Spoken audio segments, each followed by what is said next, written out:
Okay, guys, we are live. So for those listening at home, welcome to the Live from the Sword Coast podcast. My name is Kevin Madison, and I will be your friendly dungeon muser this evening. Tonight, we are continuing on with our ongoing campaign, playing Scarlet Heroes, published by Kevin Crawford and Cine Nominee Publishing, playing through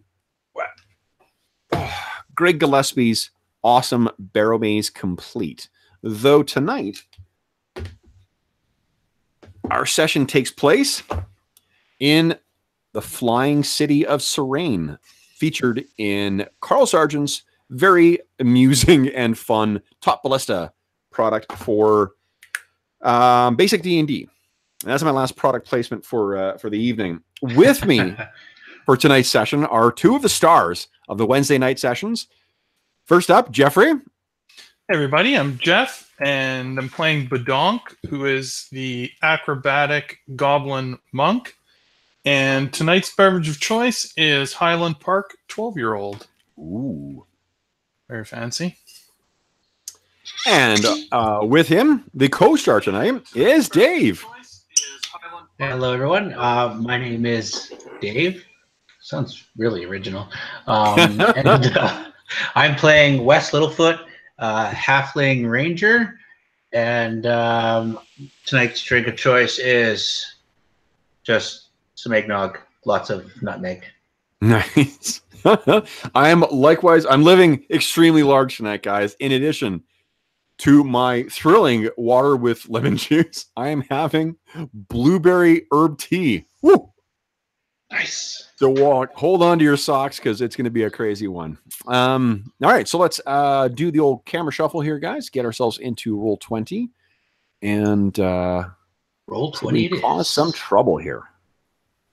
Oh, I cause trouble all the time. Mm-hmm.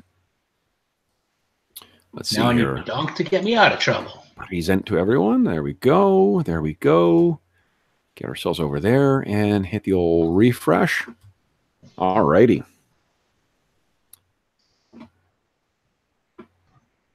It's so funny when that blowing wind cuts out. It's so jarring. Like, it's missing. All right. So, gents, who wants to say what they remember from last session? I'm going to move our camera or avatars over here. What happened last time, guys? We spent a little bit of time, Wes, trying to track down Badonk. Right. And he ended up in a tavern, drinking with a couple of creatures he didn't understand. Yes. Might have got a little saucy. And the creatures of which you speak looked a little like that. And you know what? You mentioned Skeksis last time. And the first time I saw that picture, I'm like, wow, we got Skeksis in this thing. This is great. Yeah. So you were drinking with that. And then, Badonk, what do you remember about last session? He showed up. Wes was quite inebriated. Yep. And our friends suggested that he was cursed. No. And that's right, your friends. Let's show the pictures of your friends here. Yeah, my friends. Loose term. Yes. They were, let's see here.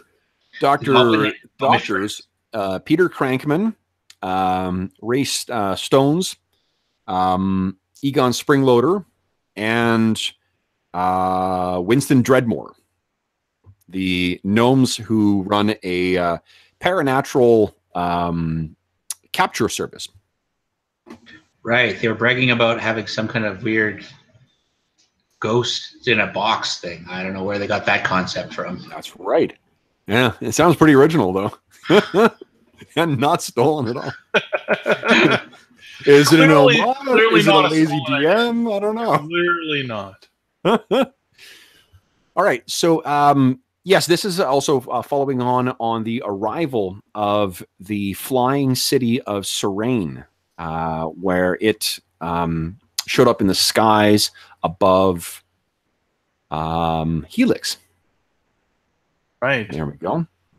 And it is a strange, or I should maybe not strange. It is an unusual and unique location full of sky gnomes, of course, the creators of Serene, as well as a bunch of avian-type creatures, including the Nagpa that we showed before. There are Pegatars. There are Harpies. There are even Sphinxes. I'm trying to adjust my screen, and you keep throwing all these pictures up, and I'm keep minimizing them. I'm like, stop it, Kev. All right. It's I took 2 levels in pop-up. So I need a pop-up defender for my dungeon master. Exactly. Where's my fucking firewall blocker for the DM? Okay, so yes, so in addition to the Skydome, so all these unusual flying creatures were there as well too. And when you arrived, Wes, you also encountered. You found that there is at least one giant that seems to live in Serene as well, in that enormous black tower. You did get a chance to look around Serene a little bit too, and see some of the most impressive of the features or the attractions, I guess, including those sky chairs that sort of like rattle around on the apparatus that runs around the city. Those black lines, kind of a mixture between like a gondola and an elevated train, or a ski lift, I guess, is probably the closest thing. And then the middle of Serene is dominated by that enormous 200-foot tall great library as well. You guys haven't been in there yet, but after finding out about the curse, what do you remember happening then? Oh, then things went a little sideways, and then the other side, and it kind of wobbled a bit. Oh, we went for a walk. Yeah, went for a stroll. We were off to see a Sphinx, I think. Yep. Yeah, it was That's a Sphinx, correct. right? Yeah, we were off to see the Sphinx, and on our way there, your friends from the bar. I don't know if we'd call them friends. Well, Wes thought they were his friends. Well, then I found out they were going to do medical experiments on me, or science experiments or something, at least according to your gnomish dudes. Yeah. And then you didn't like them so much. Because they created some kind of magical darkness that even my sunrod couldn't pierce, and started hurting me. Well, I did run into a wall. That was kind of my fault, but... Forgot about that. That was awesome. Head on into a wall. Boom! Yeah, I'm just opening up your character sheets here too, so I've got them at hand here. Oh, and you also, each of you guys got 1 experience point for the last session as well too, which means Badonk, after tonight, level 4. That'll be exciting. Mm-hmm. So what? Then a ring of fire appeared around us, and it wasn't Johnny Cash singing. Nope. Some kind of creature came out of it and asked me for something, or asked us for something. I think it demanded surrender. Might have been a better word. The halfling. Surrender to the halfling. If I recall correctly. Is that what he said? Yes. Ooh. Yeah. And it was an enormous installs DM pop-up blocker. Nice. So the last thing that happened, is you heard that like that crowing, cawing kind of language of the Nagpa somewhere off in the alleyways or the roofs of the gnomish district, because you guys are in the gnome quarter right now, and that's when you you kept getting frozen in place too. Do you remember that? Oh, they were casting some kind of spell or something on us. Oh, that's right. And we had to resist their hold, and we kept having to take damage to... I had to... Rolling terribly, and then having to roll damage on my damage. Yeah. Defying death. You know what? I should mention for those listening at home as well, too, I'm going to post a link to the house rules that we're using, because I've actually got... They're still a work in progress, but it's a modified version of Scarlet Heroes that we're playing here. So I'll include a link to that in the description of the video after we wrap for the night. So if you are curious as to what rules we're using, you will be able to find them there. So guys, this thing, the flames encircled you guys, seemingly trapping you there, and then this enormous creature with giant swooping horns coming from its forehead that seemed to be dropping flecks of fire and sparks like a piece of metal fresh from the blacksmith's forge. Its eyes ablaze with heat and fire. Its mouth full of razor-sharp teeth. Then it stands looming over you guys. You, of course, each only standing about 3 feet tall as it is. This thing towering 9 feet tall. And it says, I say again, surrender the halfling. And what do you guys do? Oh, God. Now, do you mean the halfling to surrender to you, or Wes is trying to figure a way out of this, but he figures if he starts talking, because Mr. Skirgit's here, he would tell you about the time that he surrendered a halfling to the guy at the shop, and it didn't work out so well. I'm looking around. Is there a place to dart bolt? How high are the flames? The flames are probably about as tall as you are, from the looks of things. Oh, I've got some athletics. I can do this. I'm going to run. See ya. Wouldn't wanna be ya.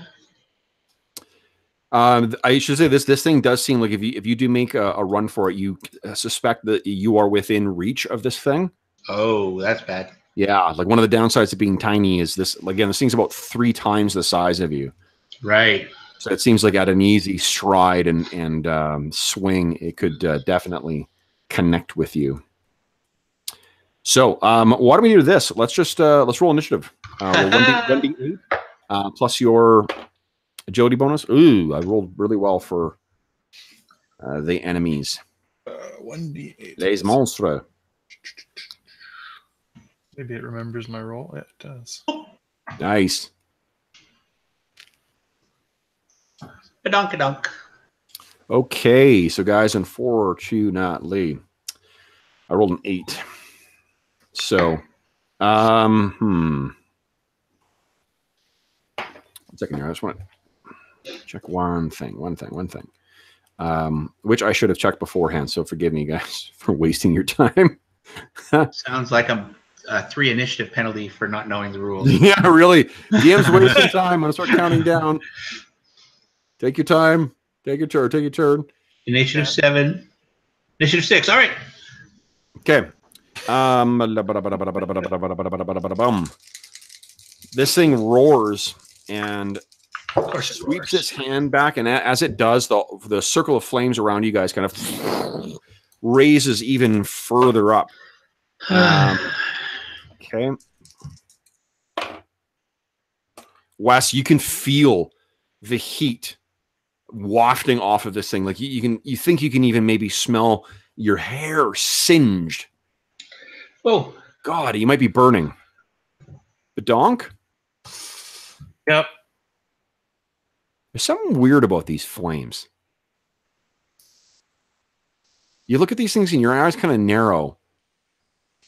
And you're looking down and the shadows being cast by these things, it ain't right. The shadow cast by this thing does not seem right, and you think the heat should be significantly greater. This blazing heat, you sort of put your hand up and then you realize, wait a minute. Like you've stood next to a bonfire before. Right. So that it's just sort of like, yeah, looming over you. And actually, I think it will take a swing at the halfling, trying to batter him down. So let's see here. It's plus 19 plus. What your AC is what, Wes? Actually, I got it in front of me. 4. Okay. So yeah, it does connect with you, Wes. You take a whopping, just 1 point of damage. Fuck, and this thing, like you can feel there's a, like when you brush up against a like a hot pot or something like that. That's what it feels like. It's just this a horrid burn that you are fairly confident is going to disfigure you across your chest. But the next up is Badonk, though. Badonk, what are you doing? Do I see a burn on him? You look over, and he seems to be wilting back. But actually, like the flames and this creature seem almost translucent at this point. Yeah. I'm gonna yell out, and I'm gonna grab Wes. I'm gonna say, "Let's get out of here. This is an illusion." Wes, it most certainly does not No, feel like an illusion. But I'm still grabbing Wes. Okay. Dragging him away. So here's what I'm going to do. Is why don't you guys give me contested... I think that's going to be a strength check. So you guys give me contested strength. And then if you think there's a trait that would apply, you can feel free to add that. Rune Explorer? No. I don't know. So is Wes trying to get out of the way? Get away from Badonk? Maybe his agility, fleet-footed kind of dude? I don't. Fleet-footed to me seems that you're just really fast running, and you weren't running here. And if you ran anywhere, you'd run into the flames. Right. Sure. Okay. Right, so I don't think necessarily that would apply. So let's just see how it goes. Well, maybe I'm trying to. No, that's too combat-y. So let's see. Roll. What do you roll? I'm gonna kung fu him. Don't worry, I'll save you from the flames with my fists. Pow. It's a flat 2d8 for me. Total but my roll is way better. Okay. So, Wes, Badonk has lost his fucking mind. The goblin's lost it, folks. And drags you into the flames. You're screaming at the top of your lungs. Oh, 2 more points of damage. Ah! Ah! You can feel your flesh is fucking burning and crisping and boiling. You can smell your hair burning as he drags you through this circle of this. The creature roars and burns and swoops down at you as well, too. Oh, it hits again. Oh, no damage this time. So you are still on the cusp of death at this point. Badonk, Wes is screaming as if you put a hot poker in him. Ah! Ah! I'm still dragging him away. You're still dragging him through. Come on! Do you actually drag him through the flames? Wes, yes, right through the flames. Wes, you collapse down, and you're just whining, and your entire body is fucking burned right now. You look down and you can see already there's that shiny sheen that comes when you're about to get a blister. It's your arms are covered with these things. Your clothes are burned. It's still smoldering too. And all you can look at is Badonk, and in his evil, twisted face, he seems completely unperturbed by the horrific injuries that he's inflicted on you. What are you thinking, Badonk? An illusion. They have your mind. No, I'm like almost dead here. You're burning me into little bits. You'll be Wes, fine. no, you are absolutely sure that you're gonna fucking die. Yeah. And then, okay, so Wes, what are you doing? I'm trying to get away from Badonk. Badonk. Okay, good. Give me another. Oh, he's got me through the fire, though, right? He does, yeah. Well, if I can break away from Badonk, I can just get away from all these crazies who are trying to kill me. Both of you give me a contested strength check again, please. Let's see if you can get away from him. +1. Mm-hmm. Oh, a total of 5. Hey! So, you cannot get away from this goblin. And as you're trying to pull away, you can see your skin is sloughing off like a glove as you pull. Ah! Ah! All right. So, does it look like that's the end of the turn. End of Avengers? For those characters who... Oh, wait. Sorry. Spoiler alert. Let's roll initiative again, guys. New turn. Oh, yeah. Good? Oh, yeah. Should have every turn. I got not good this time. Whoa! Check out Nice. Wes with the initiative. We are way faster this time. Oh, yeah. Okay, so then, Wes, you're up first. You are still grappled with or Badonk still has his arms on you. He's pulling your burned flesh off of your body. And then you sort of blink and look down. You're completely normal. It's all gone. Hmm? And you look over, and those flames, just as I described to Badonk, they seem to be almost translucent at this point. And that giant thing turns towards you and seems to fade away like mist at the first rays of sun. Huh? And you kind of look around, and yeah, you can heal back 3 points of damage. So you look, and what do you want to do? Badonk, what the heck's going on here? I told you it was some kind of illusion magic. But I felt like I was burning. It wouldn't just look like I looked like things were on fire. I was like actually burning. My skin was like turning all shiny. This is really weird. It must have been deep in your mind. Who was after us? Where was it? Was all black and dark. I couldn't. My sun rod wasn't working. What's the name of the race of these creatures, Kev? Nagpa. I think it's the Nagpa. Okay. Nagpa. What do they you guys want? have Because spent... I did see them, right? On the roof? Yeah. So that's actually enough time, guys. I think you guys have spent chatting. So now it's the Nagpa's turn. Okay. All right. You hear again that voice. And would you kindly give me each a wisdom saving throw, please? Yeah, because I'm really good at that. Oh, but I am 15. Wait. Oh, right. Yeah, okay. So it's just 2d8 then if you don't have any. Oh! Yeah, look at us. Hey, we're on fire today. Well, I was on fire. Now I'm just smoking. Okay. Yes. Okay, great. So both of you guys can feel that same, remember that same kind of ensorcelment trapping thing that happened to you before? Right. You can feel the same type of thing seem to have tried to capture you again, but you were able to shake it off. I wonder if they could do that with an arrow in their eye. Two of these Nagpa. Where are we here? Where are you guys? Boom.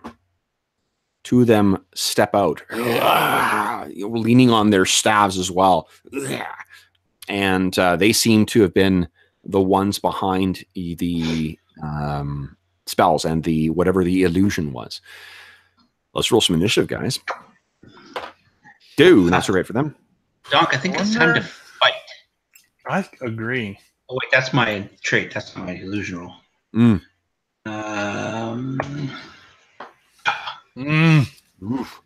Okay, well, that still is actually better. I rolled a 3. So, Badonk, you are up first. What do you want to do? Are they, how close to me are they? They're probably like, I don't know, like maybe 25 feet, 30 feet away. So I can probably make that distance. I'll take my Chihuahua stance. Now, where did I put these names? Didn't I put them here somewhere? Aren't they all named after like Chihuahuas and pugs and? Yeah, it's not in Roll20. Yeah, it's like the pug stance or whatever it was. Yeah. And I'll charge them. Okay. So, then I'll make an attack, I guess. Do I have this? The attacks, no, they're not on this character sheet. Oh, wait. Yeah, they are. Okay. Dogs. Yeah, it should be at the top there. I think this is it. Yeah. All right. So 13. Fray. Oh, the Fray rolls an actual attack number? Should. Fray. Okay, so here's one thing to remember, guys. You can roll your Fray dice before you make your attack if you want. Your Fray dice is completely independent of whether you hit or not. So if you can feel free to roll your Fray dice at any point during your attack. So long as I see. Yeah, you just need to be able to like narratively make sense as to why you're able to do that. Right. Okay. So for you, let's see here. That's actually not quite good enough. You get in and you're kicking at this thing, but you seem to be hitting mostly robes. Yeah. These things are a lot more nimble than they seem to be. And this thing tearing his robes, though. Yep. Okay. And the Prey Dice does 1. I'm trying to decide if you could hit. I don't think, because remember, you can't apply the Fray Dice against the same target. It's got to be against the second target. Oh, I thought you said there were 2 of them there. There are 2 of them, but they're not adjacent to each other. They're sort of like. Oh, okay. Yeah. They're coming up from different sides of the. What do you call it? Yeah. Okay. Next up, Wes. What are you doing? Wes is. I'm guessing I'd be carrying my bow since I didn't get a place to stay. Yep. Yeah. So bow's off the back, and I'm going to start launching arrows. Okay. Because these guys piss me off. You still have your sun rod in your hand, so I guess that's dropped at your feet right now. Oh yeah. Okay. So you drop at your feet and you grab your arrow. Okay. So that does hit. Okay, and it'll do. That's 2 points of damage. So one of the hero, you hear it squawks like a wounded vulture, and takes 2 points of damage. And then you turn and fire your arrow off at the other one, and it likewise takes 2 points of damage. Wow. Okay, that does not seem to slow them particularly, though.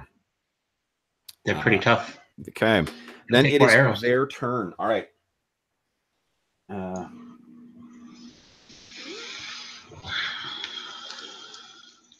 Glasses off, Badonk. It's time to get going. Okay. Time for seriousness. Mm-hmm.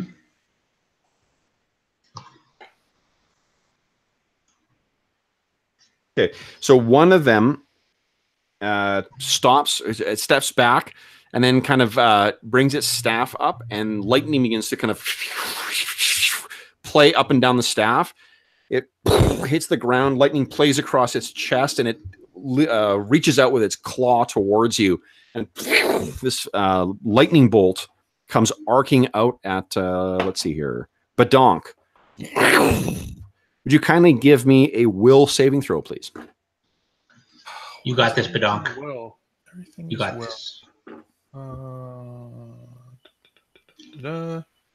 Money. Nope. No. Okay. No. All right. So you are hit. Let's see here.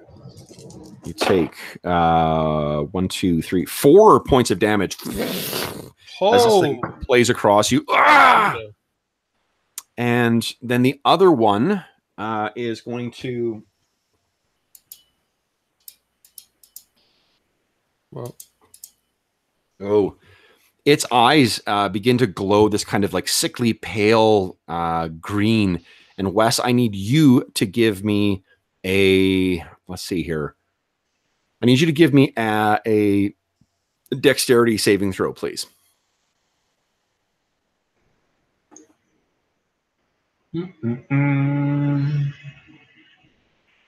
So this plus 3, 12. This thing reaches out towards you, and you can see that green sickly energy begins to kind of go up and down your bow. And you go, wow, and you pull it away. And you can see that there is the faintest signs of corruption and rot on the bow. You think that if you had been a mite slower, it actually might have consumed your bow. Wow. Yeah. All right, so that is the end of the turn, guys. Let's roll initiative. Yeesh.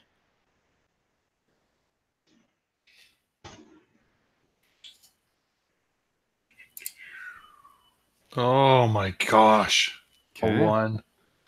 Uno. Well, which is a 4, but. Mm. And, you actually rolled your escape of 5. Okay. That means, unfortunately, they go first. Let's see here. Is there not police in this town? Like these guys are casting spells and attacking people in the middle of the street. Like, so this thing is, I need both of you guys to give me. They both seem to be chanting the same squawking cant, I guess, in as they gesture out again and more magical energy sort of explodes out from them or kind of hurtles towards you guys. I need you both to make a wisdom save again, please. +1. 7 each. Total of 7. Phew, 11. Nice.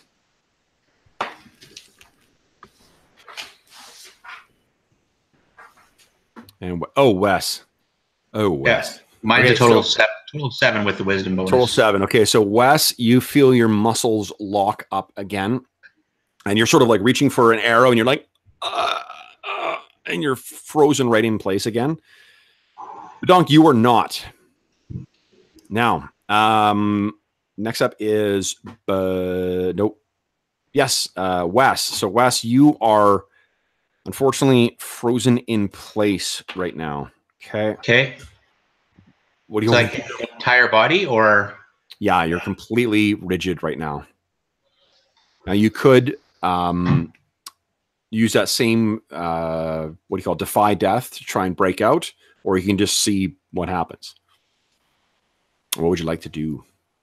What was the defy death? It was a thing that kept getting more and more dangerous every time we did it. Yeah, right. I think I already did it with a D6. Yeah. So I want to do it again. Probably can't sustain the damage at this point. I probably won't do that again. I will just wait to see what happens and try to break out. We can see your eyes moving like in a darting back and forth, trying to figure out what happened and how to get out. What are you doing? Attacking the nearest one with my most vicious attack. Just again, guys, as a reminder, not all fights are fair here. Oh, this is an OSR game. We can't win every fight. I just want to remind you where we are here. This is an OSR game. Not all. There's evidence you can take from what's happened in the session so far. Right. That's important stuff to pick up on. If you don't want to have a tragic end. Right. Wes, we don't want to be a Sir Albus, is what you're telling us? Oh, wait, sorry. No, I mean, maybe you guys say that. Really play new characters, but like these two things seem intent on vivisecting Wes at least. Right. And they seem to have really powerful magic abilities that they seem to keep being able to use as well. Right. This is just their normal attacks. Yeah, actually, honestly, after that last amount of damage that he did to me, maybe he'll say to Wes, let's try to outrun them, and he'll take off. Why don't you do this? Let's give me a wisdom check first. And I think, do you have anything that would help you notice? Do you think that Wes is frozen in place? Oh, he's actually like, like a whole person or something hit me. Yeah. Oh, like that he's not moving. Oh, he's not moving at all. I mean, I have my goblin senses. I'm catatonic, kind of. Goblin senses is more like, that doesn't necessarily mean you're like super perceptive. I don't think that means like you've got like dark vision and. Well, do you have I mean, if he's not answering, like if he doesn't nod or say yes, then I might notice. Right, but that's why I'm just trying to figure out if there's a trait that would apply. I don't think so. No, okay. So then the outcome of your wisdom check will tell us whether you notice. All right. Come on.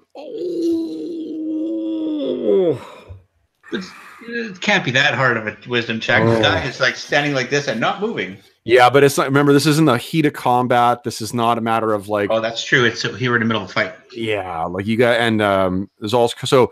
Badonk, you call out, "Let's go!" and you turn and start running, and then you sort of look back and you see Wes is still there, and I'm going to say you made a. Okay, hold on. So. He had to run past me to get out. Fuck. Okay, so guys, in the most recent versions of the rules I sent around, we're not going to worry about this right now, but if you want to disengage from melee, you need to say that before you roll initiative. And I'm not worried about that right now. Oh, okay. Yeah, just because like that's if you're going to disengage or you're going to cast a spell, you need to call that before the initiative is rolled.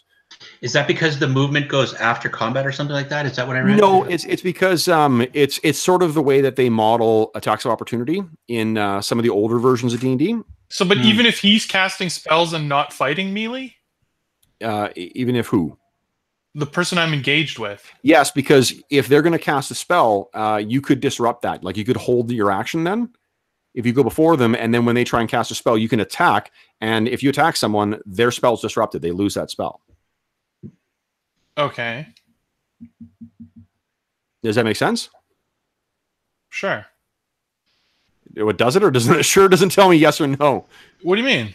Yeah, it makes sense. So okay. So you have to know before your turn shows up whether you're going to disengage or not. No, before you roll initiative. Right. So before your turn for that round. No, before you roll initiative. Before we roll initiative, we say, okay, it's time to roll initiative. Anybody casting spells, anybody disengaging. Right. Yes. That's what I'm saying. So before it gets to your turn, you have to announce that. My turn, I'm going to try and disengage. You say that before you roll initiative, so you don't know what the round starts.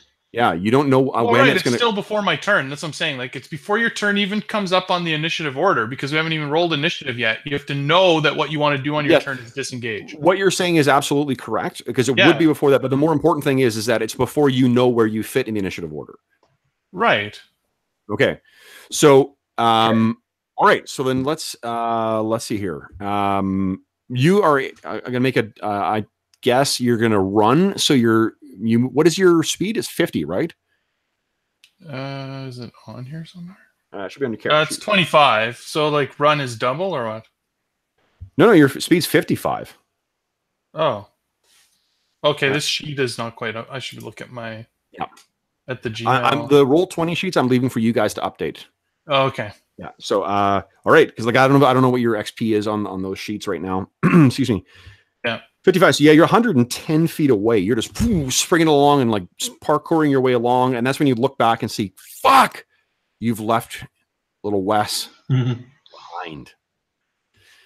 All right, guys, initiative. Both Nagpa are going to be casting spells. Here it says my movement is 60 feet. What? Oh, that's the dog at the bottom, right? Yeah. Okay. Your movement will be 165 bracket 55.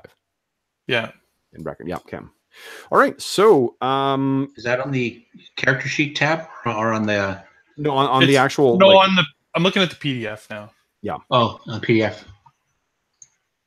Well, I don't know if I can break free or if the spell unfortunately this is OSR, so you don't get a save each round.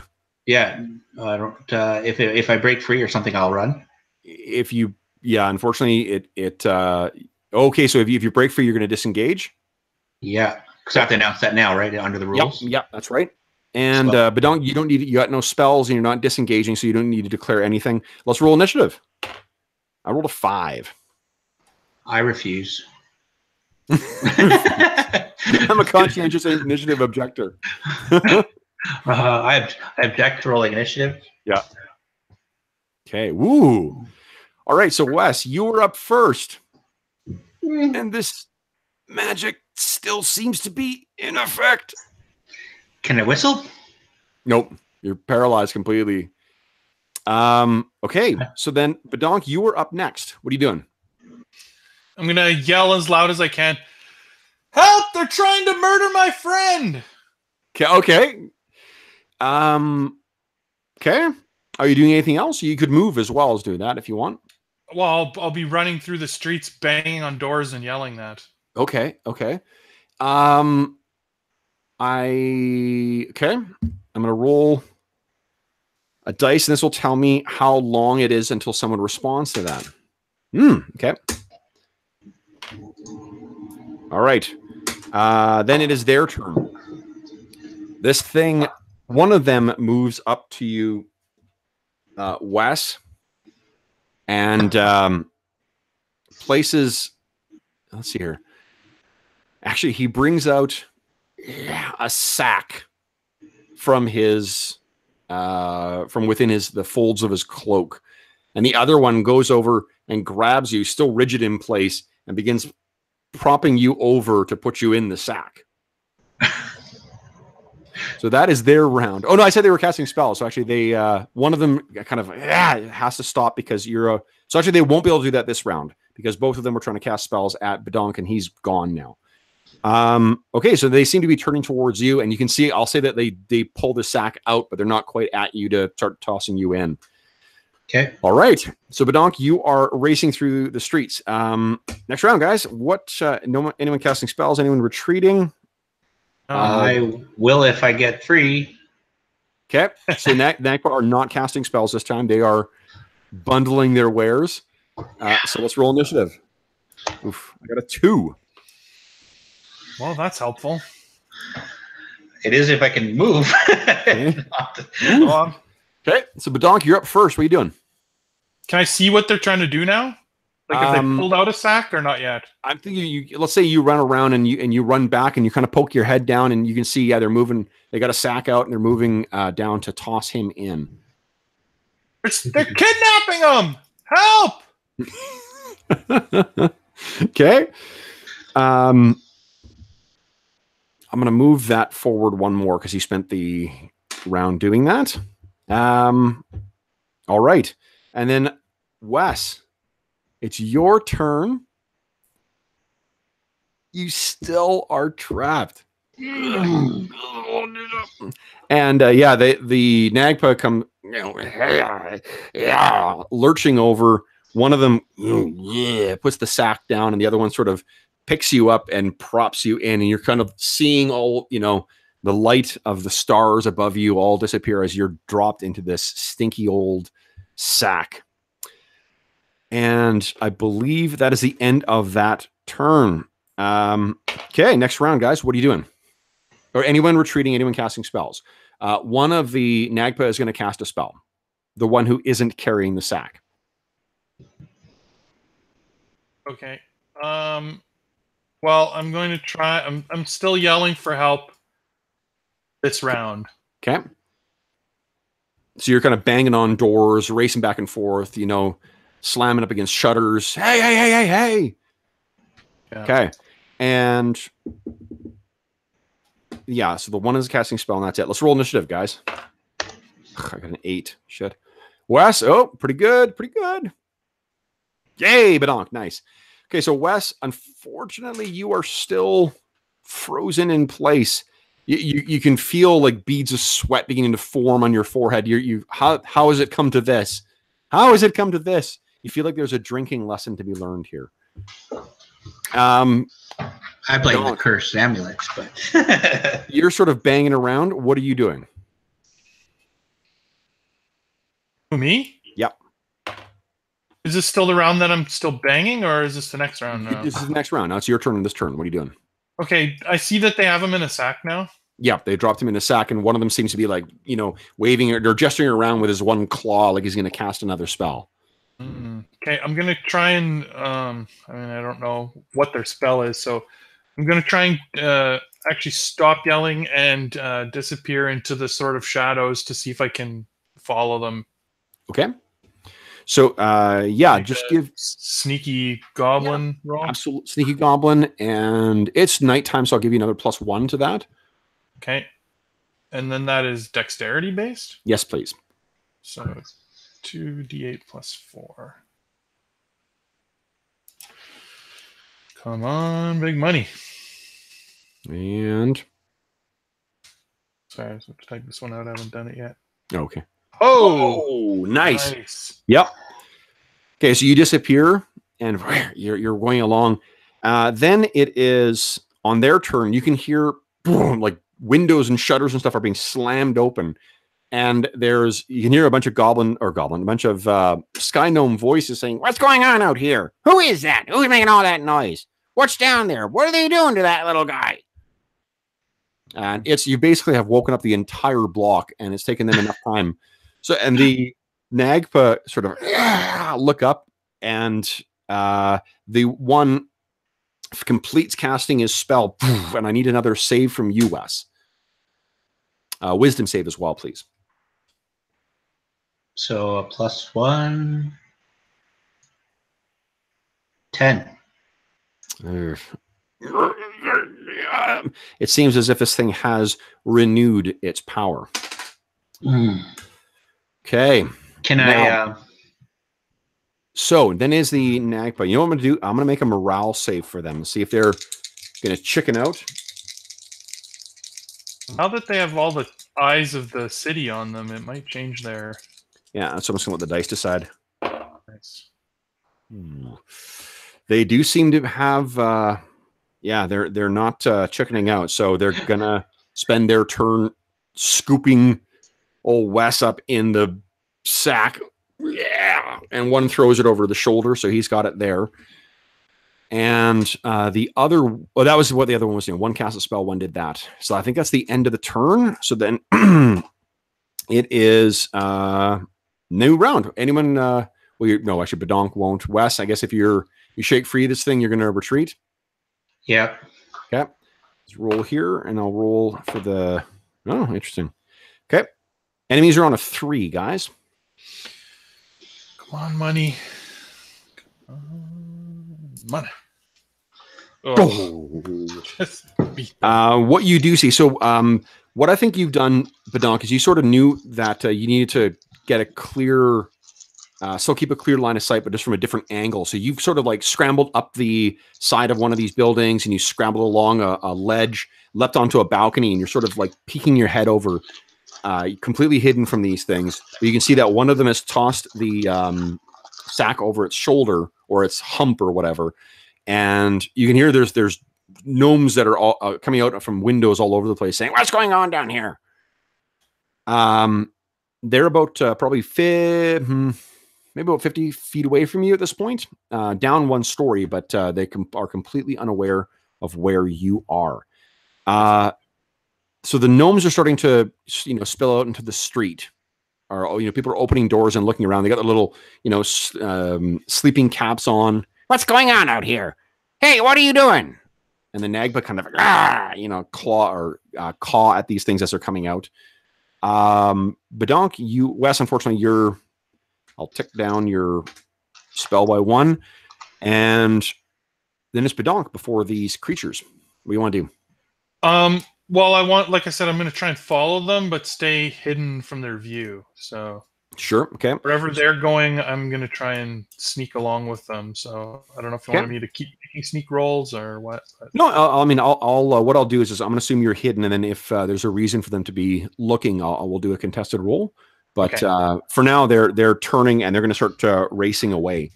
So they turn and they're starting to run. What's their speed? Oh, they're decent. So they're moving and dragging this gnome or dragging the sack over their shoulder behind them. And then the one, I didn't say that I was going to do this. So the two of them are sort of like, they spend their time running away. And they make their way towards Science Park, I think. So like a little around here is where you guys are right now. Okay. And now it is top of the round. Wes, you are still affected by this thing. I'm still following them. You're still following them. And okay, let's roll initiative. I am just a sack of halfling. I rolled an 8 for them.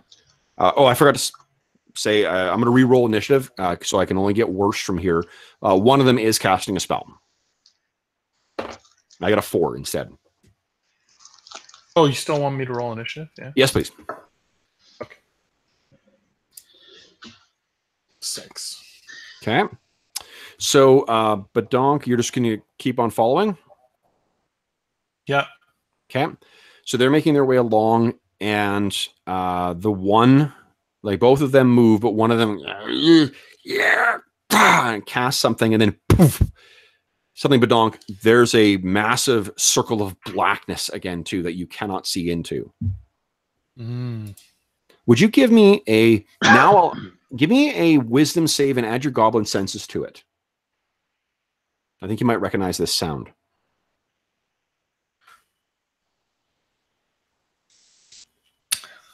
Okay, so it's there. No, I haven't done this roll either. I will have done them all. Mm-hmm. Rolled another one. Oy. Rolled a lot of ones today. It's, you know, you can hear them kind of chattering. It's tough to make out what any of the sounds are that's going on there, but they seem to be, talking to each other in that same avian, squawky, squeaking kind of voice or language, I should say. All right, then it's their turn. One of them goes. The other one goes. Okay. Next turn. Initiative. Wes, you're once again going to try and withdraw. Well, you're in a sack right now, so you really can't do that, I guess. If the only thing you need to declare is if you're casting a spell or if you're withdrawing. Otherwise, you can make up your action on your turn. Okay. Okay. So I got a 2 for them. Badonk's rocking a 10, though. Holy smokes. Badonk, you're up first. What are you doing? So there's this enormous sphere of darkness that has completely engulfed them. You're I can't see them anymore. Cannot see them, no. But you do know from a couple minutes, like it was a week ago for us, but for Badonk, like a minute ago, if that, you saw them do some similar ability. Right. So it's not like a barrier or anything like that. You can move in. It's just magical darkness. Right. I will attempt to follow them through it, I guess, then. Okay. Why don't you give me a... Like, I don't think you're... Well, give me a dexterity check, please. And you can add your circus acrobat trait to that. Oh, wow. Wes is going to eat his final peppermint cookie lint chocolate. Could be the last peppermint cookie lint he ever has. Oh, thank goodness. Yeah. Okay. So that's great. So you go scrambling down there now. Okay. So now there's going to be a random chance of you just bumping into them, and I don't think there's no like dexterity or whatever else that could be rise here. Here's what I'll do is I'm going to get you to roll a d6, and I'm going to factor in your goblin senses trait to this. So go ahead and make a d6 roll for me, please. Okay.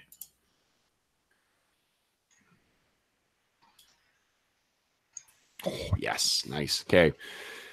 Well, actually, with that good of a roll, you know what happens is you get down, and as you go running in, you actually brush up again, so you can feel you hit the robe of one of them, but not hard enough so you actually like hit them.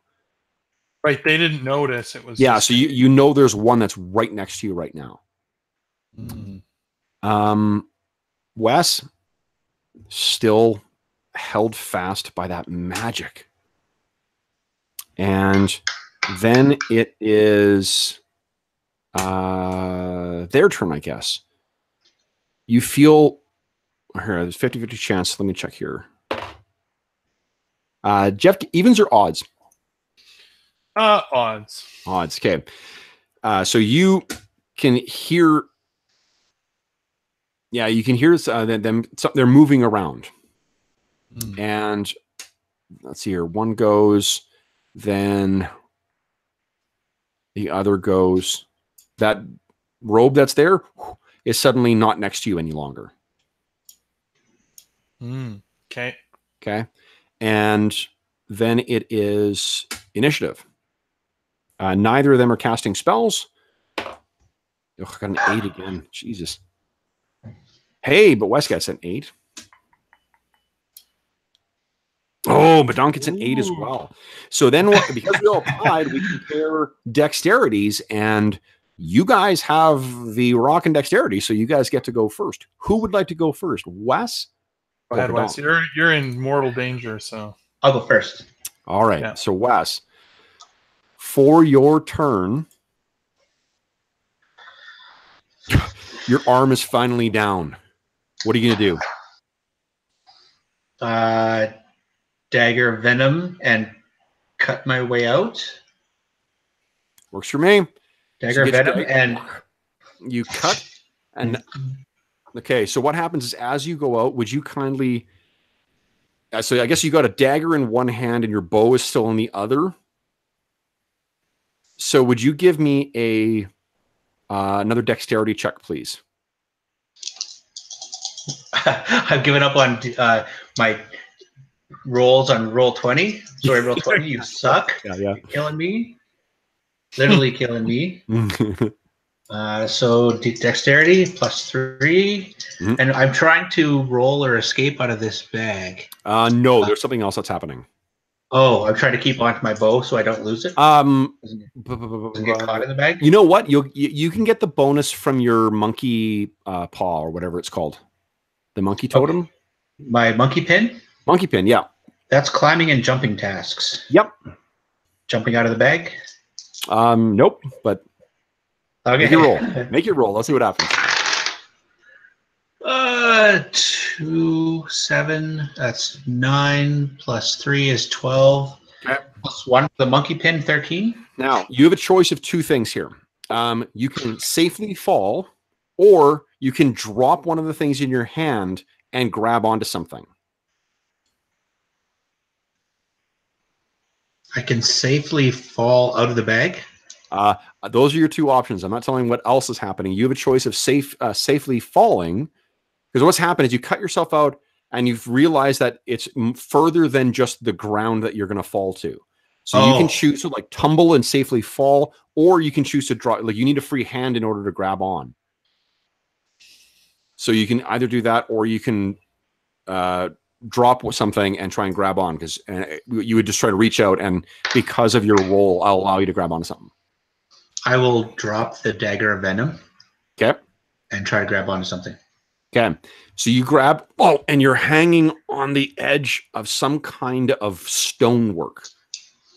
And you hear from behind. It's filled pitch black outside. But Donk, you're up next. What are you doing? Did I see?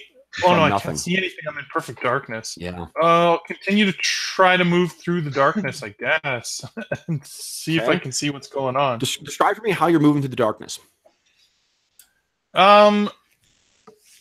Like low, like in my dog stance that I would use. So, carefully feeling my way around, basically. Like, so not running, not rushing, but you know.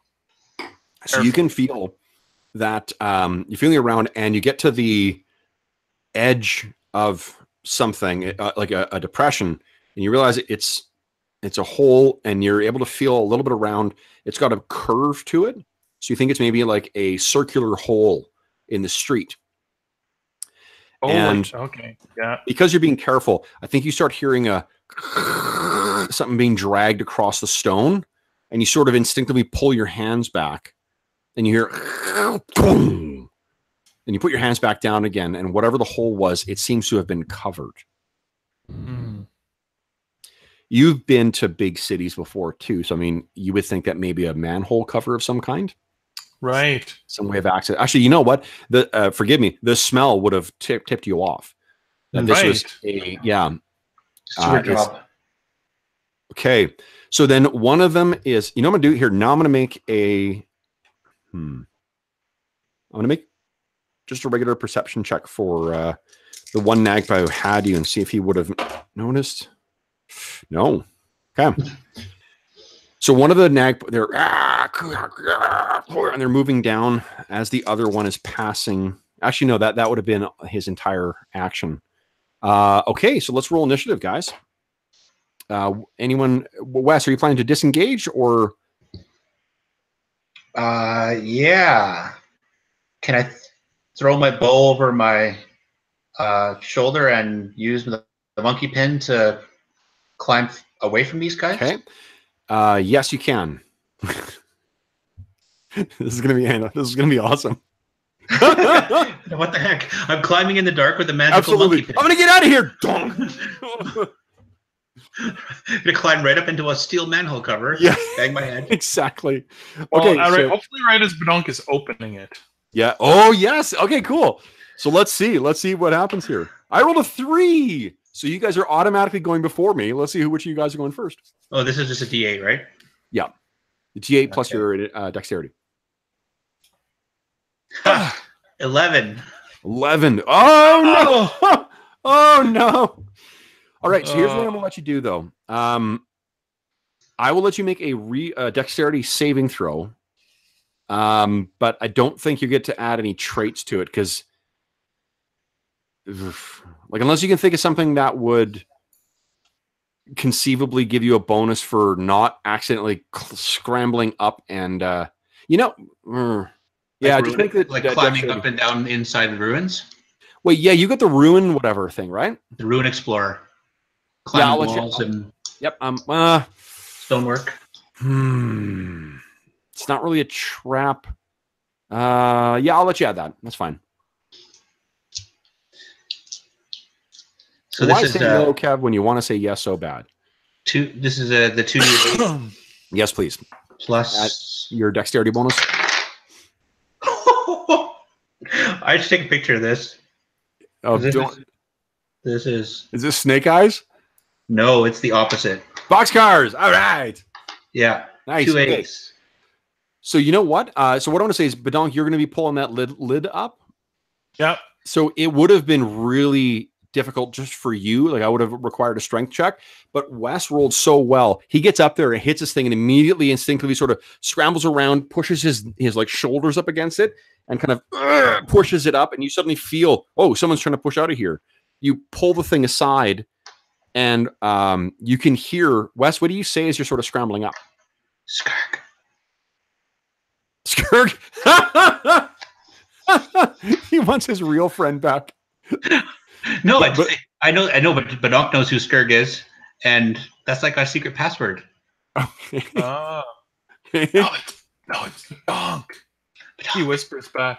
Okay, so you guys grasp hands and you pull him up. What do you guys want to do? You can hear squawking from beneath the sewer. And it's all echoing up and down the...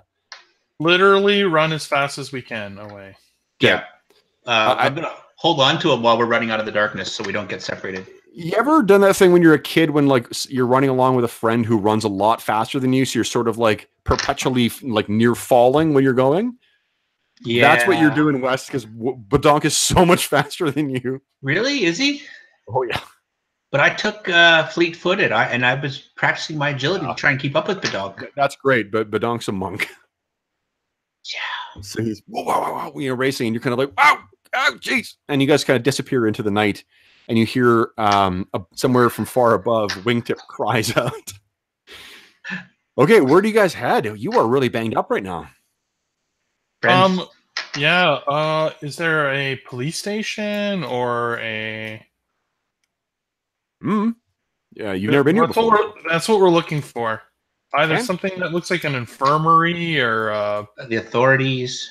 The authorities, a priest. I don't know. We go to the church of Yig, and yeah, and that's there's no that's a human. No, I know, but like I'm saying, like that's what we're used to going. So we're looking for what would be a church. I don't know. We don't necessarily know what a gnomish church looks like. But. It's also the middle of the night too, so there's some difficulty there. Do you know your way back to your friend's place? I could try. The ghost capturers. Yep. I think you could probably, with a little bit of difficult, like a little, it would take you a little while. But let's see here. Takes you an hour. There's an hour of wandering around the streets until you finally, wait, that's it there, isn't it? And you guys go racing over. Then boom, boom, boom, boom, boom. You bang on the door. And after a brief delay, Ray Stones answers the door again. Fellas, you're back so soon? Did you see the Sphinx? Boy, what happened to you? Oh. We were attacked by the Nagpa. The Nagpa? Well, get inside. And he gestures for you guys to get in, and both you go in. So you have a minute or so to first off to bandage yourself, guys. You can each heal 2 points, but Badonk, I don't think you used your healing gloves yet today, right? No, I have not used them yet. No, so if you want to augment your healing, 1 per day, 1d4 plus 2. Yeah. So go ahead and roll 1d4, add 2 to it. You take it, Badonk. Thanks for helping. No, it's both of you guys. Come on, big money. Oh, yeah, I have to slash roll. 1d4 plus dose. Not 4. bad. Okay, that's good. You guys each recover 1 more point. Remember, it's compared to the chart, just like damage. Right. Yeah. Yeah. So so that means you guys 3 points. recover 3 points. Yeah, as you bandage yourself. Ray is looking at your gloves and saying, like, those are pretty handy. Oh, that they are, my friend. That they are. He's joined by his colleagues shortly afterwards, too. So you've got Dr. Crankman, Dr. Springloader, and Winston with you. And so if you guys relay what's happening, they shake their head and they're like, that's just, that's terrible. Are the Nagpa evil? Let me think here. I'm trying to think of what the equivalent of, like, is the Pope Catholic would be from the Sky Notes. I don't know. Like, I can't think of it right now. So they sort of like give that look Obviously, of, like, yeah. Do dwarfs drink ale? But there you go.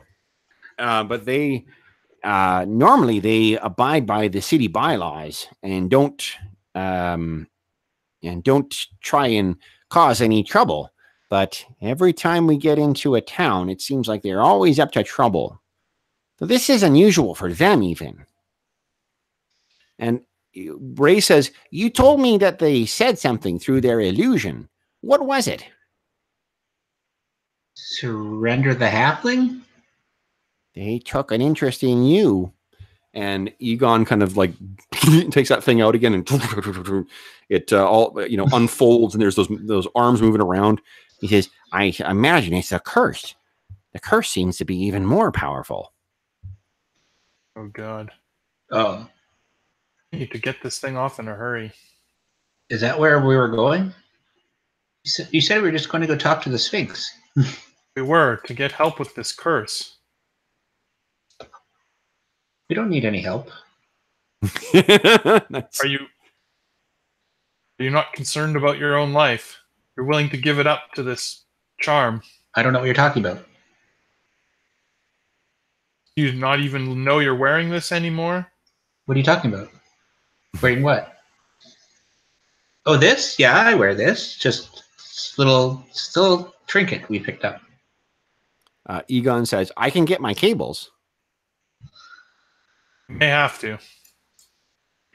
He gets for the first time since you've met him, a genuine smile on his face. Uh-oh. And he kind of scampers into the back. And Ray's like, no, Egon, no, we don't need, let's categorize that as the worst case scenario. And Ray has kind of a look on his face like, don't do it. So, who are the police? Who are the guards, the marshals? Is there somebody that we could go to about this that will... You could, but could you tell one Nagpa from another? Oh, but can you? You saw them in the bar. They kind of look at each other like, we can't tell one from the other. Okay. Okay. So unless my arrow is still sticking out of them. Probably not. I would say that's a no. Okay. Do you have a place where I could curl up and get some sleep? It's been a really long day. Of course. We can accommodate you in the lab. And Egon, you hear sort of like a from the lab in the back. And as he walks into this is the lab. There's a storage unit, I guess, behind in a second room. And he's dragging out these enormous cables that have like giant kind of metallic claw things on the end. Ray says, Egon, not now. Egon kind of looks at the cables and looks at Wes. He says, you want it off, don't you? What? No. There's electricity kind of arcs between the two of them. Jumper cables. Yeah. Wes doesn't want it off at all. No. What do you mean? Well, maybe we can talk to the Sphinx tomorrow and find a way that you can keep the amulet on but remove the curse. How does that sound? Strangely satisfying. Excellent.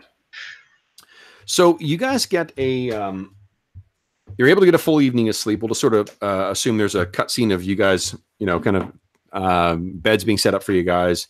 The fortunate thing is actually the gnomish, like bunks that they've got set up in here are about the same size. You guys may be a little bit bigger than them, but you could certainly comfortably sleep in them. So let me see here. You're going to recover. I think it's your level in hit points. So you recover 3 more hit points over the night, guys. All right. And morning comes. Oh, boy. The sun is shining over Serene as you guys enjoy, a little breakfast with your gnomish friends. And what do you guys want to do for the day? I guess, first off, do you have any other questions for them, or is there anything else you want to do with them before you head out to try and find the Sphinxes? I think in daylight we should be safe. So, no, I don't. We thank them for their hospitality and all their help. I need to find that sewer. I let them know I'll be back if the Sphinx can't help us. Okay. But Donk, I need to find that sewer. Why? I draw my dagger. Oh. It's a special dagger. And if I don't have it when somebody comes around, I could be in a lot of trouble. I think, Badonk, you're beginning to suspect that Wes is not cursed. He's just a hoarder. Yeah. Don't you think that the Nagpa will have picked it up? What if they are there? What will we do? We couldn't fight them. They're too strong for us. If the followers of Set track me down, I could tell them that the Nagma have, or the Nagma have the. That would work great if they believe me. Okay. Okay. Well, it might be better than risking our lives. I'd rather risk my life in the future for an unknown death than a for sure death. That makes more sense. Okay. So you guys make your way out into the teeming streets of Serene, and the streets are full of the same wild and exotic creatures that you saw before. Many gnomes, lots of tourists as well, still up from Helix, although maybe not first thing in the morning. And you're able to quite easily make your way to the Skychair station that you were trying to reach last night. And you do see one Nagpa go by, and you can't help but, feel that its beady black eye is sort of trained on. We will absolutely avoid them at all costs. So. That beady black eye is craving an arrow in the socket? Yeah. Kind of. So you make your way to the Skychair station, and kind of it brings you up, and you can see as you're brought around, this the entire city. Let's see here. Do you want to take? So you've seen the sort of map that they've got for the Skychair, like what kind of what color you take will take you to different places. Do you want to be dropped off over here near the glitter steps and the tumbling fields, or do you want to be dropped off? Let's see here, somewhere over here near the Hanging Gardens.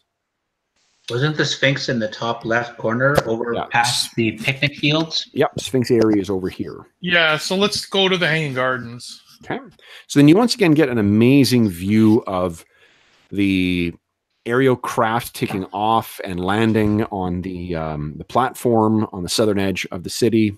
I guess it's not, I'm saying southern, but the city kind of rotates around anyway. So you don't have, the cardinal directions are not necessarily applicable as the city moves.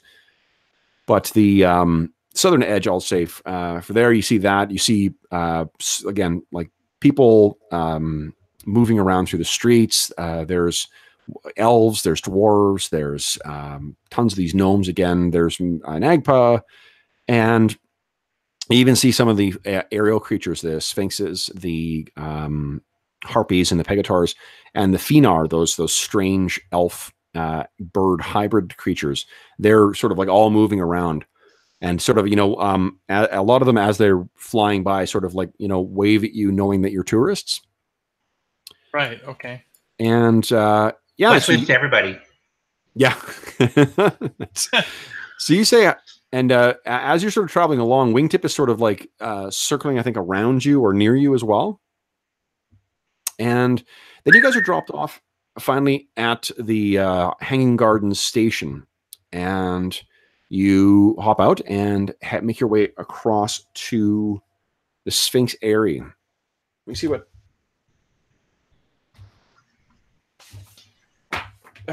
Sorry, guys. Okay, so the Hanging Gardens themselves.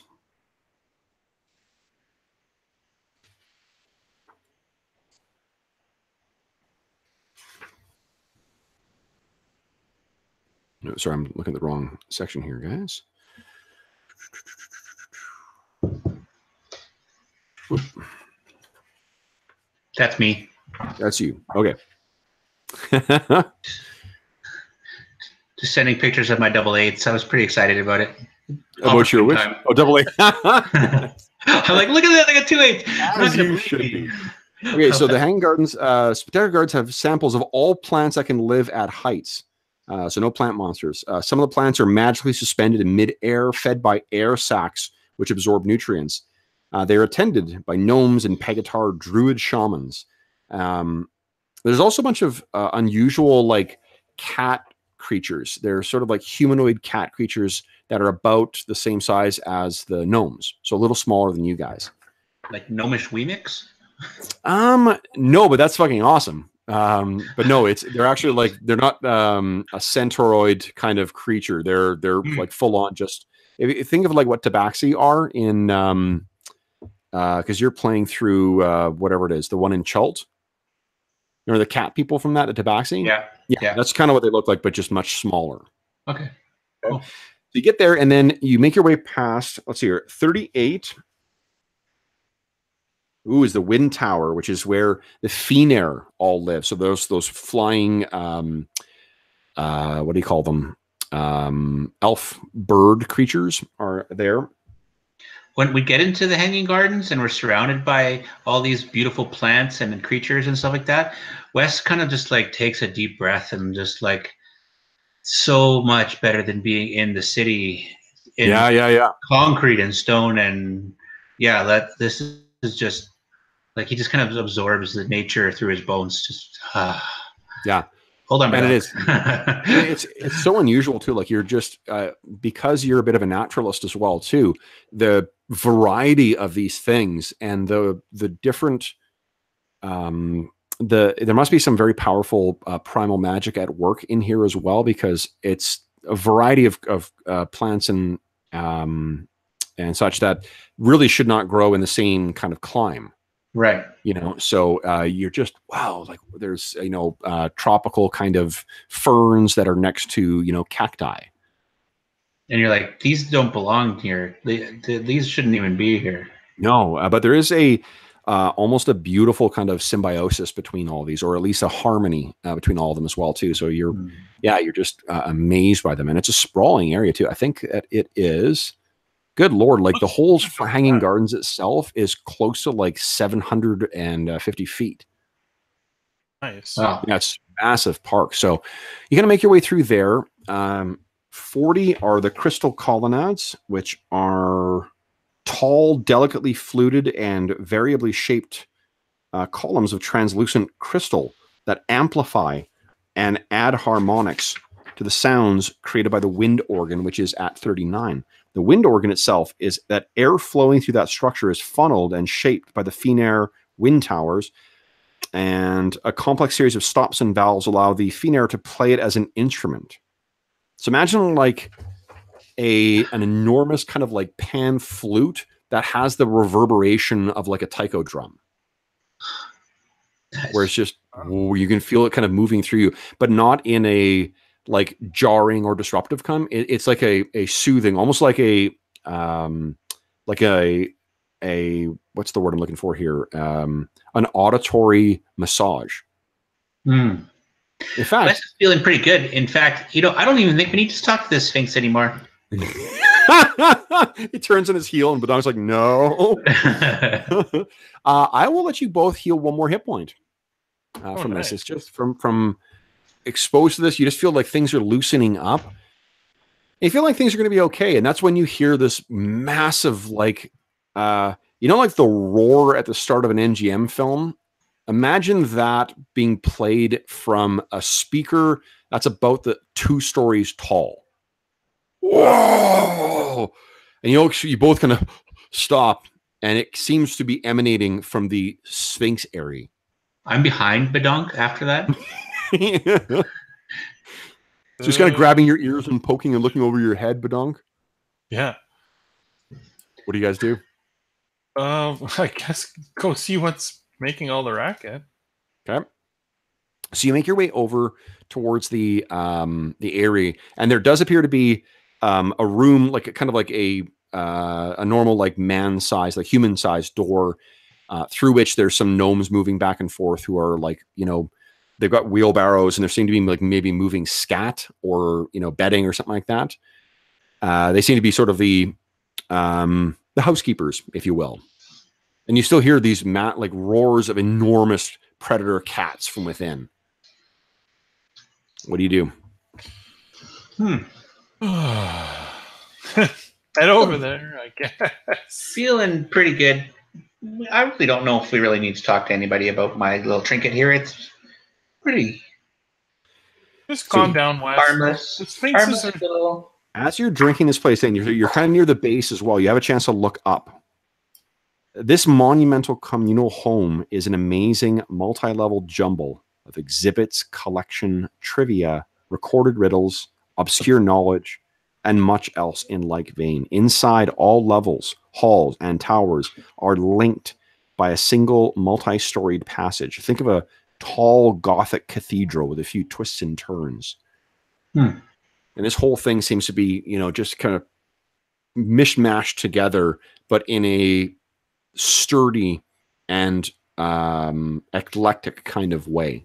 I'm not sure you've ever seen a structure like this before. This place has all sorts of weird structures. And I imagine there's probably like, there's what do you call it? Stairs leading up on the outside as well too. So you can sort of like make your way up if you choose to. Absolutely. No. Donk is dragging Wes along. Not really. We're okay. We're fine. We can go back to the Hanging Garden. Okay. Oh, no. Come on, my friend. You will like the Sphinx. Why would I like the Sphinx? Very friendly. You hear from behind you guys the beating of mighty wings. And as you turn around, there's this enormous female Sphinx, which lands. She looks very much, let's just pop up our picture of our male Sphinx here again. Like her male counterpart, she has a very noble and attractive face, though she does not have his beard. That's good. She does share the carefully braided hair that kind of falls around, and lightning still kind of streams from her eyes. She looks down and she says, "Are you lost, little creatures?" No, we were just talking about going back to the Hanging Garden really fast. We're here for your help, ma'am. Yes? Our help? And who told you that sphinxes would help? Well, we were actually told that you may trade knowledge or something else for your help. You are well informed, little goblin.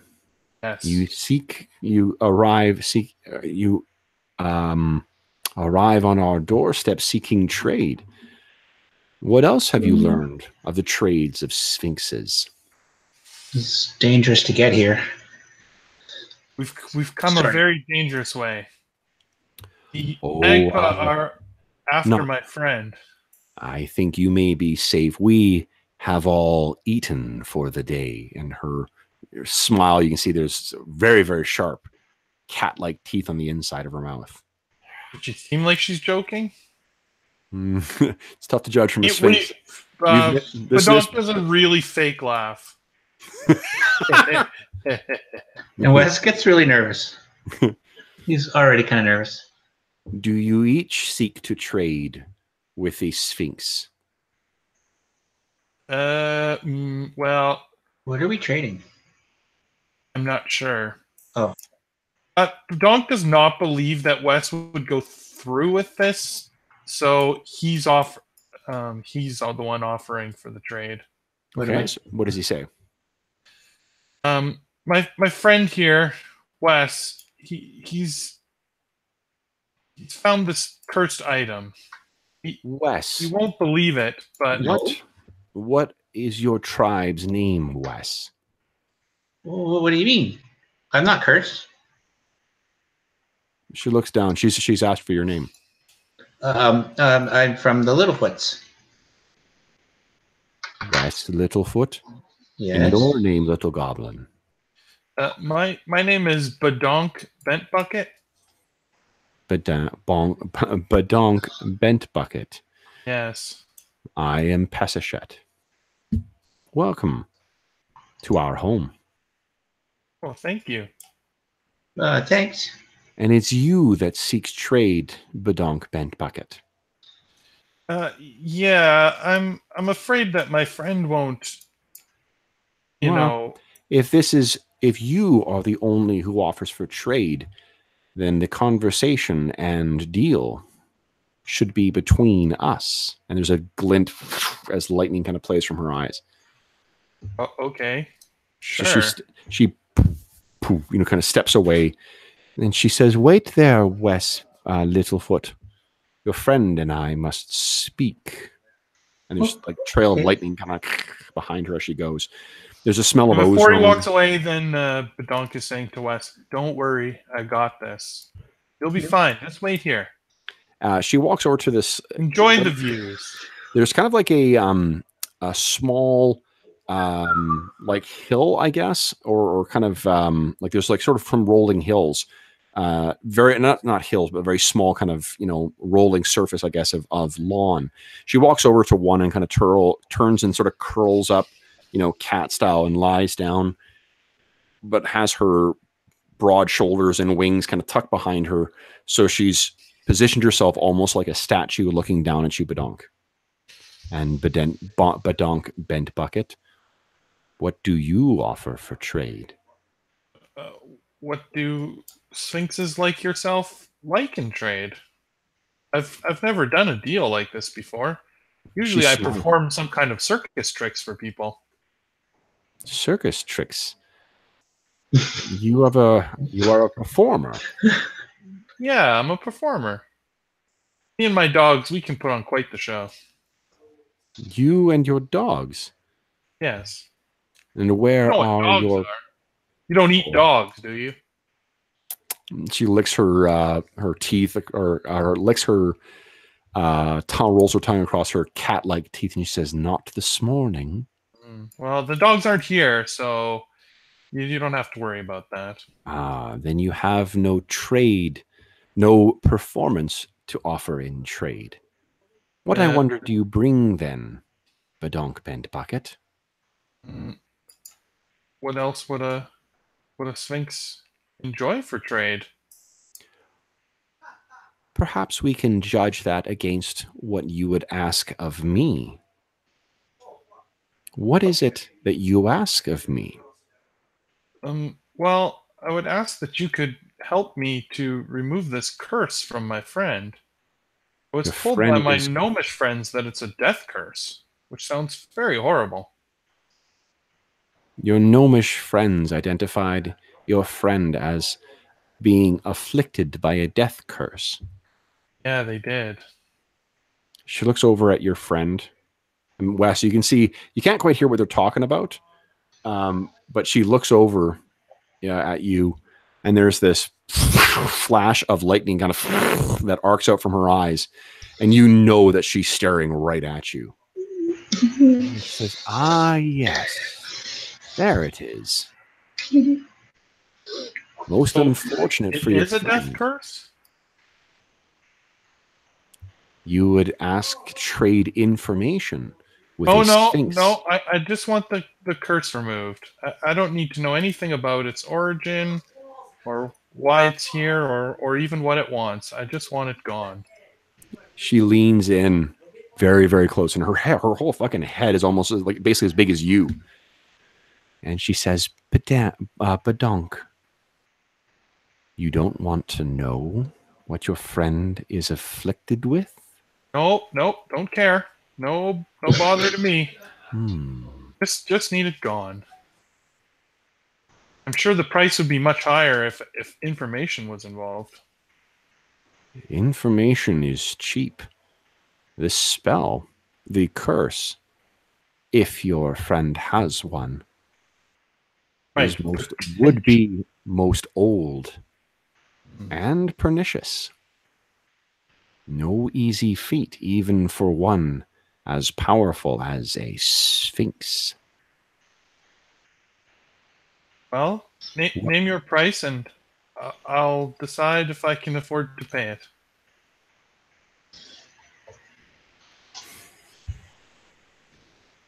She looks down at you. Tell me, what can you offer? I have this magic item, or I have services that I can render. And what services would you offer? I am an adventurer. I can get into places that maybe your large size wouldn't fit. Do you know these lands well, Badonk Bent Bucket? I know these lands pretty well. I've been here a couple summers now. Then I may have something to offer in trade. You see, I know another who seeks trade. And he needs assistance. Something quite easy. This sounds good. He simply wishes his sword back. Would you help him retrieve his sword? Sure. Sounds fair. Then, and he places her paw forward, you know the power that comes from a deal with a Sphinx. No. She leans forward. It is quite important. And the lightning is still kind of crackling at her eyes. Her face is 3 inches away from yours. Yeah. You accept this offer then? Okay, sure. You will help my friend. And I will deal with your friend's curse. Deal. She leans forward and places his massive paw in front of it. Place your hand upon my paw, Badonk. I'll put my hand on. Yeah, like it's basically imagine like size comparison. Imagine like a paw that's about the size of your body. Right. And I'll you put kind of my tiny little hand on there. It's actually not that big. Her head's much bigger than her paws, so it's probably about the size of like one of her toes is probably about like the size of your chest. So you kind of put your hands on, and she says, "You swear to abide by our deal, then, Badonk, Bent Bucket?" Yes, I will do everything in my power to help your friend retrieve his sword. Whoa! You kind of like, whoa, stagger back. Whoa, whoa, something moved through you. Ugh. And she kind of looks at you as you're, kind of like, pacing in circles, like, oh, whoo, trying to shake something off. Yeah. And she says, very well. I am a Sphinx of my word. She turns towards you, Wes. And you're not, again, like you still can't quite hear what's going on. You think something's going on with Badonk there. She looks at you and she says, "Come forward, Wes Littlefoot." Okay. So you come walking up. And as you do, she, rears up And she stands up to her full height. Her massive head is looking down at you. She spreads her wings wide. And she says, "Do not move. This is no small sorcery which I work." And she leans back and she begins speaking in a language that I believe is older than either of your races.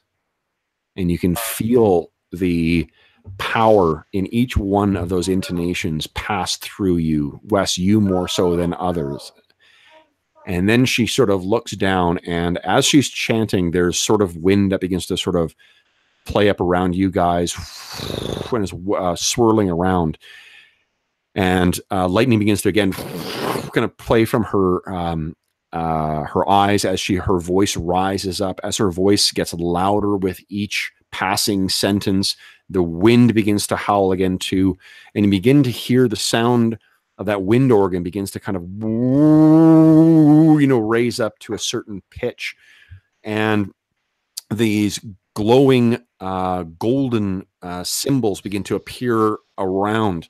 And as you see them dance around, that as soon as they're gone, you will no longer be able to hold them in your mind, because these are the words of God. These are the words that wrapped and shaped the world into what it is. And as she speaks these, the golden runes and symbols begin to swirl around. Wes, you're actually borne aloft into the air as these golden symbols begin to play around you.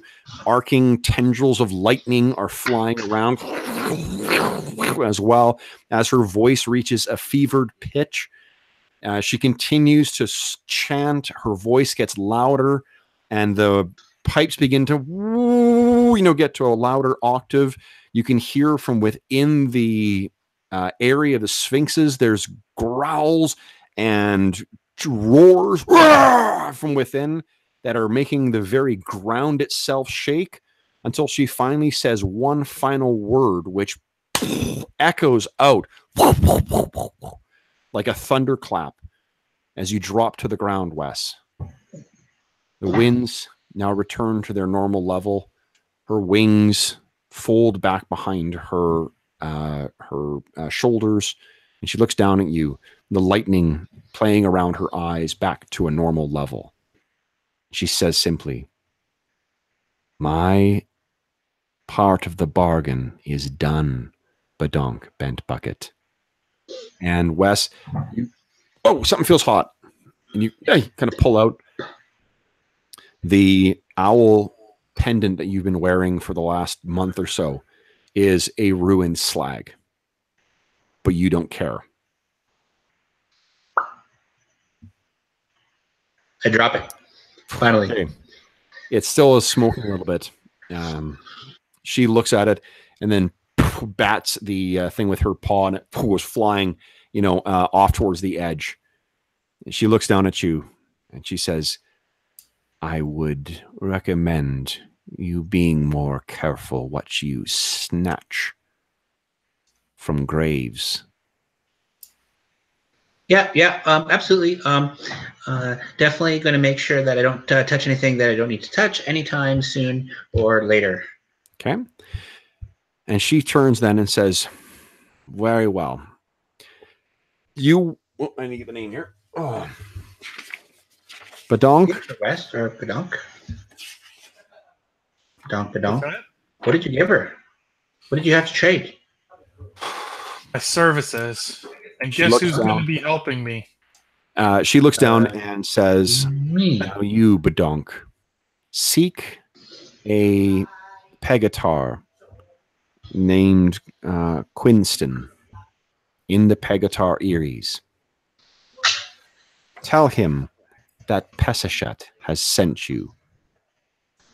And she sort of grins that, sly grin. One second here, I'll type it out for you. Yeah. Oh, just making a note. So I didn't have a pen and paper here. So Okay. Almost like Quentin, but with an S. Quiniston. Quiniston. Seek out Quiniston. Tell him you will assist him in his task. and we will be square.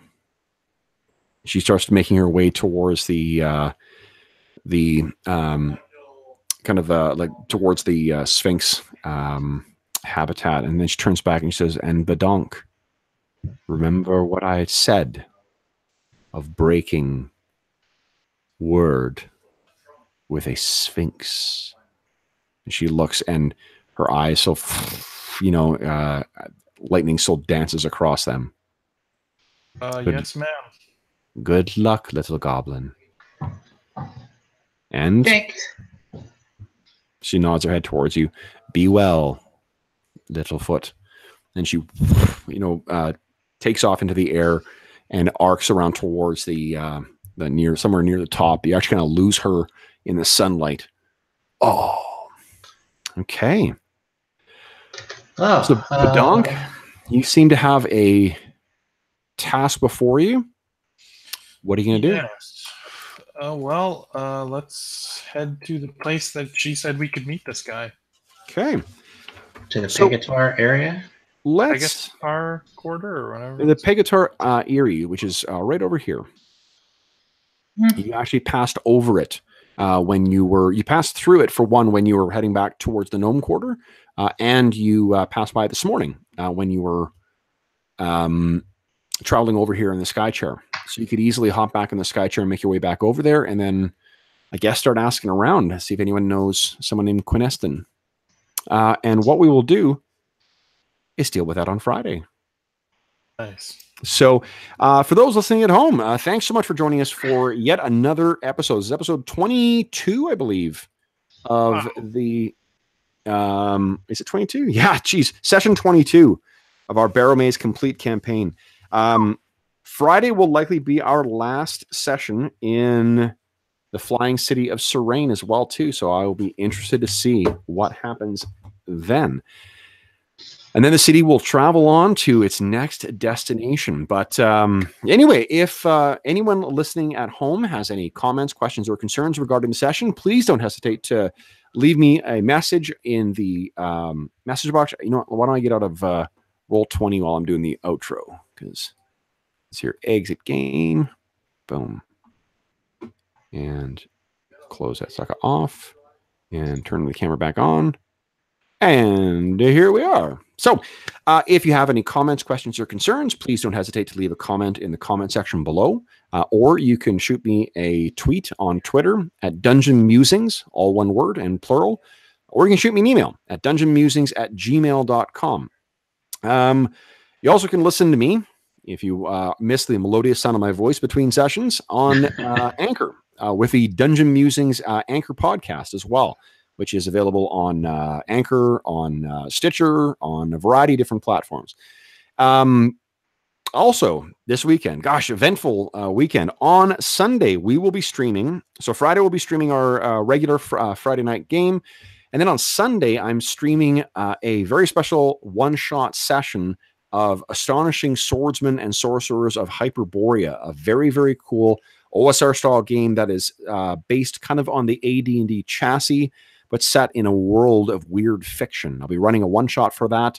4 hours as part of the Hobbsapalooza online convention. So there's actually, if you go to the Google Plus community for Hobbs and Friends of the OSR, you can find a bunch of other games that are being run for the con. So if you're interested in playing something else, there's a ton of very cool games, including a Other Dust game that Jeff and Dave and I will all be playing in, which is going to be a lot of fun on Saturday. But there's a ton of other very cool OSR games that are being run, Basic Fantasy, Labyrinth Lords, BXD&D. So tons of cool opportunities to play some very old school games with some really devoted fans.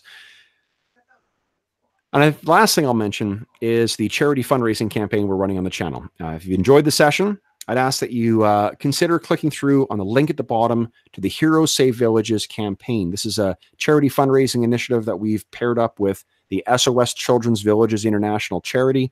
If you click through there, you can see the variety of rewards we have on offer. Any donations go directly towards SOS Children's SOS Children's Villages International None of it goes to me. None of it goes to any kind of infrastructure or bureaucracy or anything like that. It all goes to help them do the very, very good work that they do. And gives you an opportunity to interact with some of us on the channel as well. That, of course, is completely optional. Please don't feel obligated to do that. But if you do enjoy the content or it sounds like a good cause, I'd ask you to just consider clicking through to learn a little more about it. And last but certainly not least, I want to give a big, big thanks to my players. Jeff, Dave, thanks for once again indulging my fancy to continue exploring the flying city of Sargent. I know this is not what you signed up for when you signed up for a Barrowmaze game, but this has been a lot of fun exploring the city. Absolutely. Yeah, it's been a really good time. Almost dying, too. It's kind of fun. Yes, Nagpa are dangerous. Okay, so otherwise, folks, we'll see you again on... if you're listening to this live, we'll see you on Friday. If you're listening to this recorded, we will see you next time. Thanks, and we'll see you then.